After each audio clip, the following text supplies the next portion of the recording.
And I don't mind. Like, I want it to be as authentic as possible. Obviously, if it's going off all the Yeah. time. But this person was very frustrated that it went off, and he went, "Oh, for fuck's sake!" Yeah, it's not a Steven Spielberg movie, so that we have to No, edit no, no. and do all this. Exactly.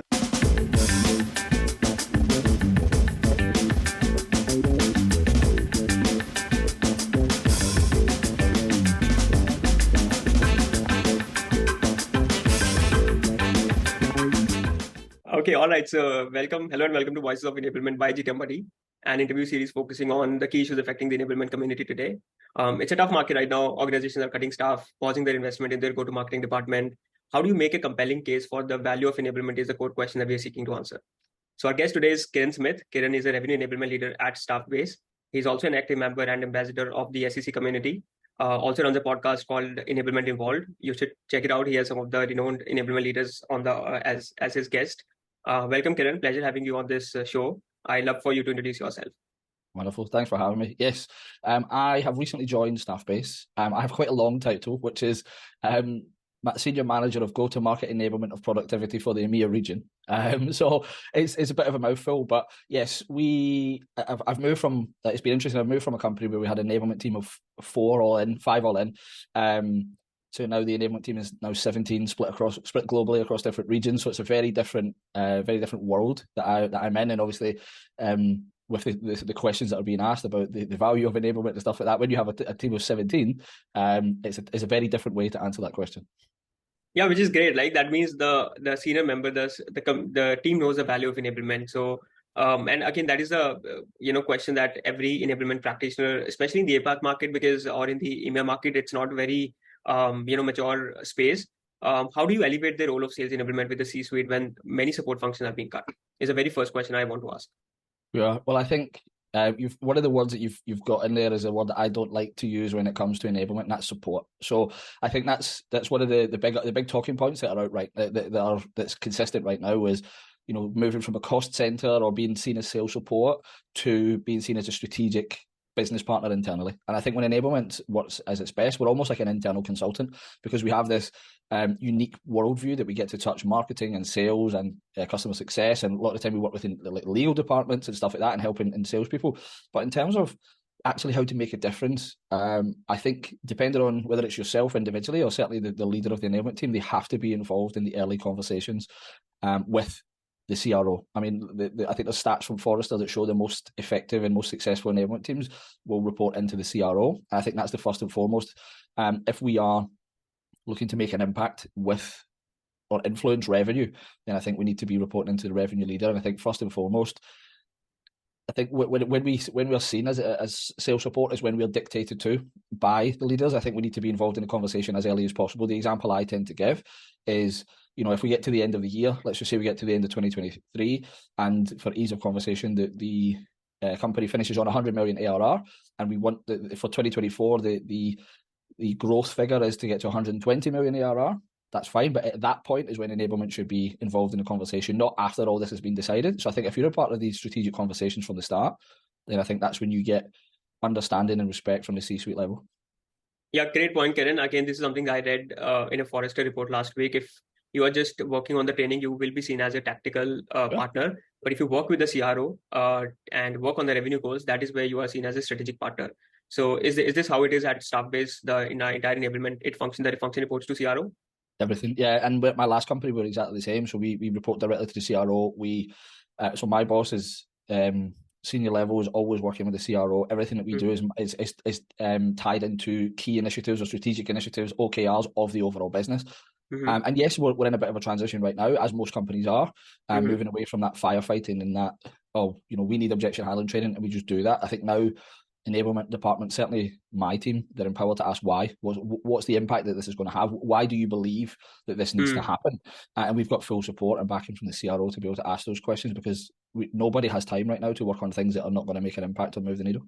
Right. Great. Kieran, I think if you're reporting to the CRO, then obviously you can talk about all these things. But a lot of companies that we speak to, right, they also have the enablement reporting to the CMO, a lot of time product marketing, and then that becomes tricky because then they are just focusing more on the content side and not looking at entirely the enabling the entire revenue teams. So the one question I want to ask is, because there's one other thing that is coming up because you report to the CRO and CRO cares about, okay, what is the revenue that you bring on the table? So mostly most of the enablement initiatives are usually tied to the training and all of that. But wanted to understand, can you share, what are the ROI outcomes that you have in your organization, or the things that you speak to your CRO that, okay, these are the outcomes that we are expecting from our efforts?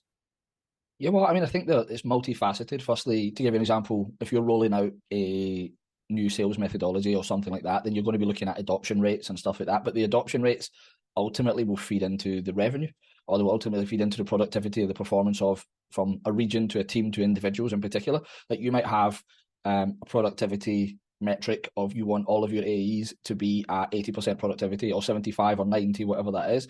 So ultimately, those are the metrics that you've got to start with. So from the enablement point of view, we don't own outcomes. We can help influence outcomes by changing behaviors or upskilling people in order to do the quote unquote right thing.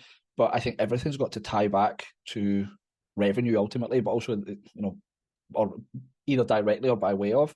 So again, if we were to believe that 80% adoption of a sales methodology would help us perform better, that's fine. But that's a very shallow metric in comparison to where we can dive deeper. And I say, like, the thing is with enablement, I think influencing outcomes is what we do. Yes, we want to be always focused on those and be tracking, but there's so many other parts. Like, for example, without frontline sales leaders being bought in and reinforcing what we're doing, then immediately we sort of disappear as a function. And that's not to put all the blame on anyone else. It's everyone's accountable to the performance. Right? Everybody's accountable to the performance.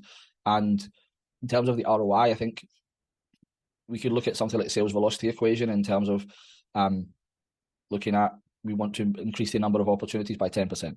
That's a great high level number, but then we have to work all the way back. What competencies are there? Which teams, which regions, how do we go about it? And that's where we, as enablers, probably get to use our creative mind and creative program creation rather than on top of the binary. But that's how it's multifaceted, the ROI.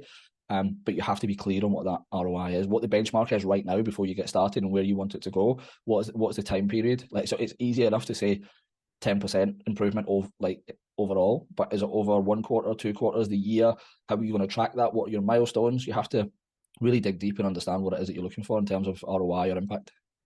Got it. So I think the key is to get aligned with, okay, what is the objective with the CRO? Okay, this is something that we want to achieve, then work backwards on These are the programs that might help us do this work. And then again, right, it's always a staircase approach. You can't have direct ROI. It's always a correlation. Okay, we are doing this. We know if salespeople are more knowledgeable, they will be able to have better conversation with the customer. If they're having better conversation, they will, have better win rate, and obviously that will translate to the revenue. So I think, the key takeaway for all the enablement leader is, okay, always work backwards, understand on the objective, and then work towards, achieving those smaller goals. Absolutely. Got it.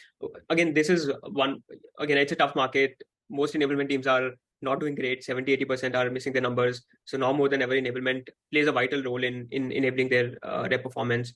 So the question I want to ask, what is your perspective on this? Why do you think is revenue enablement critical for the organization's success in current economic downturn?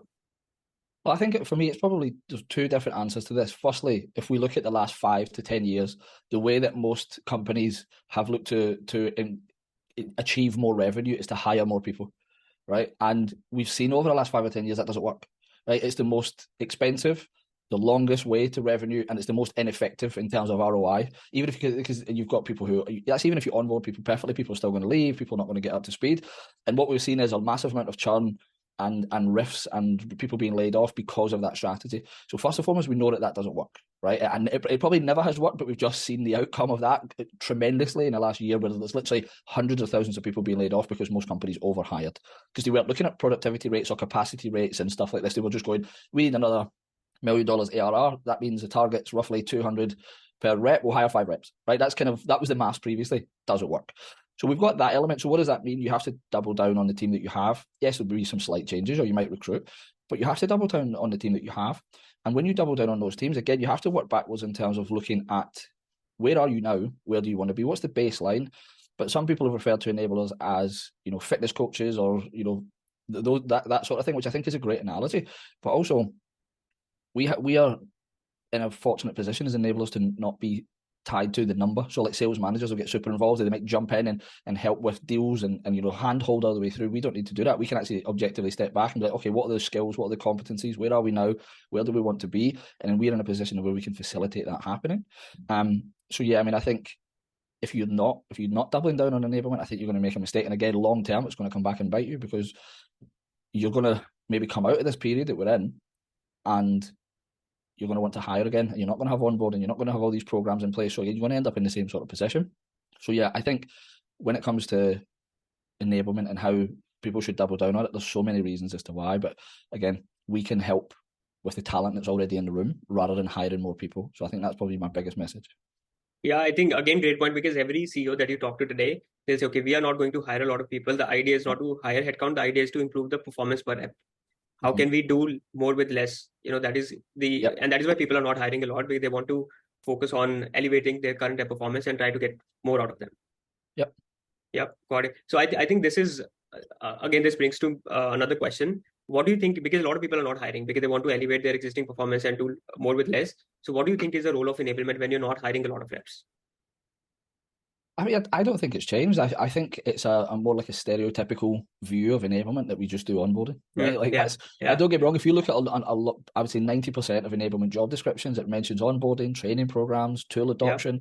But I think that's an antiquated way of looking at enablement, right? That's certainly a part of the job, right? But if you just put enablement in that box, again, you probably don't understand really what enablement is. So I think, certainly in my point of view, nothing has really changed for us. I think, if you're an enablement team and that's all you work on, or you only work reactively or sort of operationally, where if a leader comes to you and says, I want to do this, or whatever it's objection handling, or I want to do closing, or I want to do negotiation training, okay, right? But the shift is now happening. That's where you'll be seen as a cost center, because you're not being proactive.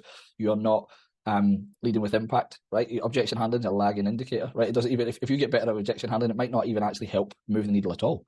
So I think what you've got to do is, or enablement team should be doing, is being proactive. So again, where are we now in terms of performance? Where do we want to be? What's the minimum acceptable level? And that might be 10-20% apart for the average productivity of the reps. That's okay. At least we know where we want to get to. Let's break it down. Is that a competency framework? Is that the sales velocity equation? But what metrics do we want to move? Like, what's the thing that's going to get us there? And there's some things around managing. So it might be around activity, right? Or overall output. Now that's a manager's job. We don't really get involved in that. But then we've got the other side of the training and the coaching element of upskilling people, helping them understand, is it around ICPs? What is it? None of that's changed as far as I'm concerned. And I think we might have seen a change in expectations on enablement. But realistically, if you're an enablement function, it's just seen as an onboarding function, then that's not a good place to be in, certainly in 2023.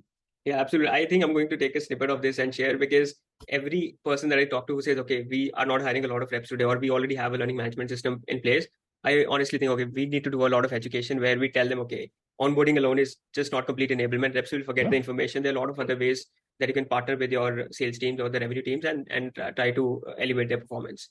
So yeah, great point. The one question I have is, onboarding alone, right, is not enough. You said there are a lot of other things that the enablement team can work on. And even if you're not hiring a lot of reps, so what kind of programs do you generally run when you look to elevate your tenured reps? Or what kind of enablement initiatives do you provide to some of the tenured reps? Well, I mean, I'm a big fan of conversational intelligence. And if I could only choose one tool or one type of technology to have, it would be conversational intelligence, just purely for multiple reasons. It gives you an understanding of what's actually being said, what's being done. But again, to take enablement in a proactive, sort of more data-driven, sort of more bespoke type of way, I think if you've got things like scorecards or initiatives and stuff like that on let's take scorecards as an example. Where I was previously, we had scorecards by role. So we had a cold calling one for SDRs, we had a discovery, or what we call qualification, for AEs. So if we take that, for example, we broke it down by the competencies that we would want to see, like setting an agenda. Did you open with insights? Did you ask relevant, insightful discovery questions? Did you show the value? Did you get a true understanding of the need impact? Did you close with next steps? So we broke it down by that, and we asked managers to score one scorecard per rep per week. Sometimes we would get more, but then over the sort of first 6 to 12 weeks, what we'd have then is an understanding of every individual. By team, we could know where they were in terms of overall score. So again, they might have an overall score of 4, but that means that they might be asking relevant insightful. So we would score it out of 5, sorry. So they might have a 4 out of 5 for relevant, insightful discovery questions, but then you might have a 2 for getting a real need and impact or pain point. So then instantly off the back of that, we know where to work with that person specifically, because there's nothing that people dislike more than going into a training session that has nothing to do with them, right? On something that they're good at. And if you always work on a catch-all situation, but from us, we're now using the data. So rather than me going as an enablement person, I believe, or as a sales going, I think we need training on this. Based on what? So whereas now we can work backwards and go, okay, we're looking at this, and the most common thing across all teams is objection handling based on the scores that you're giving your team. Or you might have a group of 3 or 4 who need to work on establishing a need and a pain point. So again, we can get a group of 4 in, and we can work specifically on them, and then we can track it over time and stuff like that. And then you can go, like macro. If you're looking at rolling out a new message, you can type in how many times has someone mentioned this product, right? So then for me, rather than go and be catch all, so you might have to do catch all with everybody, whole rev org with the new messaging, but then after that, you can actually break it down and work that way. So that's how I would look at it, right? And be proactive, be data driven, because you have your opinion, I have my opinion. Let's put the data in the middle, right? Let's just do that and then be proactive. So we had a Salesforce dashboard, and we had an agreement with our previous leaders that if someone was on average a 3 or below out of 5, then we would already start performance managing them, not in a PIP type way, but we would immediately dive into that person's scorecard and work with them straight away. So before it became a problem, we were already working with them to upskill them and stuff like that. So we had just like constant transparency on how people were performing. And then we would work with leaders, with the CRO, or before we would roll something out, we go, okay, this messaging hasn't quite stuck yet, so why are we rolling something else out if we've not perfected this? So just that transparency around some of the data allowed us to understand where to look, why we were doing it, and then how we would approach it, whether it's a big group or all the way down to an individual person. No, I think again, great point, because this is more of a proactive approach. There are a lot of competencies, and you can't expect every salesperson to be great at all these competencies. And we can't even go to every salesperson and ask, hey, like, do you need help in discovery? Because they'll never say it. So exactly. It's more about understanding, okay, which group of people lack in discovery, which group of people lack in objection, then group them, and then, do the trainings and make sure, you elevate, again, train them more. This one question I have is, I'm sure all of these things you train them in the beginning, right? How to answer the objections, or what kind of discovery questions to ask. The problem that I hear from a lot of enablement person is that people forget. How do you reinforce that information in when it is required? So, like, what is your take on this? How do you make sure that happens to your salespeople? They have all the right knowledge just before they need it. Well, I think going back to onboarding, right? So for me, there's a difference between onboarding and everboarding, right? So onboarding is a very short burst at the start. So for me, where I was previously, we do 4 weeks of onboarding. First 2 weeks, very, very scheduled, lots of skills, lots of tools, lots of stuff like that, getting to know. Then the next 2 weeks was all about them planning our territory, doing some role plays, and we had a certification, which was fine. But like you say, once they pass that certification, we then let them out into the big bad world. And I think that's where you almost have to pass the baton a little bit, and you have to get the reinforcement from the managers, because they're there every day. And I think if you were to look at an ideal situation, the sales managers, the frontline managers are bought into the same things that enablement are. And then they've got one-to-ones, they can have coaching sessions, they can have pipeline reviews where they're asking these questions. For example, it's all well and good if we're asking a sales rep, what's the need, what's the pain point, why does this customer need to, or this prospect need to buy this? That's great. But if the manager's not asking that in pipeline reviews, what's the compelling reason, what's the compelling event? Then guess what? The rep will just go out of their head. Why? Because it's not being reinforced, so they're not being asked. And you could, there's a million examples of where that could happen. But I think that's where, in situations like that, I think that's where you can see that enablement is a department, but it's absolute, in terms of enabling reps, it's absolutely a company or a team game, right? Because there is a big argument is in who's responsible for coaching. Is it enablement? Is it the frontline managers? For me, it'll always be the frontline managers.